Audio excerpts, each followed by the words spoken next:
네, 프랑스와 유럽연합의 운명을 가를 프랑스 대통령 선거 그 결선 투표가 조금 전에 시작이 됐습니다.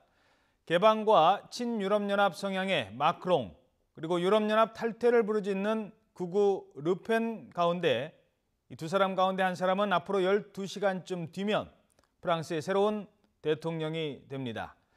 현지 파리 특파원과 전화로 연결돼 있습니다. 황보선 특파원. 네, 프랑스 파리입니다. 자, 투표가 조금 전에 시작이 됐다고요? 네, 그렇습니다. 이곳 시각 오전 8시에 일제히 투표가 시작됐습니다. 한국과 시차가 7시간이니까 한국 시간으로 오후 3시에 시작됐습니다. 한 20분 정도 지난 상황이죠.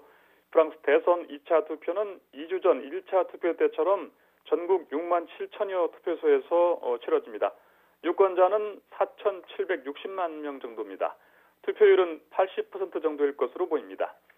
1차 투표에서 과반 득표가 없었기 때문에 당시 1위와 2위 득표자인 중도신당 마크롱과 극우 르펜이 이번 결선에서 맞붙게 됐습니다. 프랑스는 잦은 테러로 국가 비상사태가 걸려 있습니다. 이에 따라서 전국 투표소 주변에 경찰과 군인 12만 명이 배치돼 경계를 서고 있습니다. 자, 극우 르펜이 당선되면 프랑스가 영국에 이어 유럽연합을 탈퇴할 가능성이 커질 것으로 보이는데요. 르펜의 당선 가능성은 어느 정도로 전망하고 있습니까?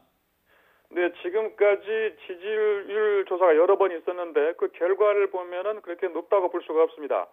중도신당 앙마르슈의 마크롱이 당선될 가능성에 무게가 실립니다. 마크롱은 그간 여러 차례 지지율 조사에서 큰 차이로 앞섰습니다. 2주 전에 1차 투표가 끝난 이후부터 줄곧 20%포인트 차이로 앞서왔습니다. 또 최근에 TV 토론회에서 두 사람이 마지막 대결을 했는데 이후 격차가 24%포인트로 더 벌어졌습니다.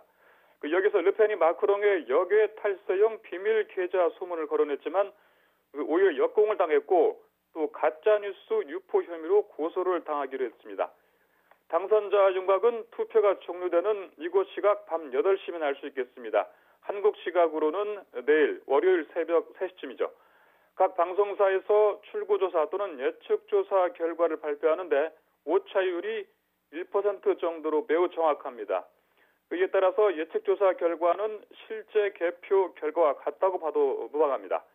마크롱이 당선되면 프랑스 역대 가장 젊은 39살 대통령이 탄생합니다. 새 대통령은 통상 결선 투표일로부터 나흘에 또는 열흘 지나서 취임하게 됩니다. 지금까지 파리에서 YTN 황보선입니다.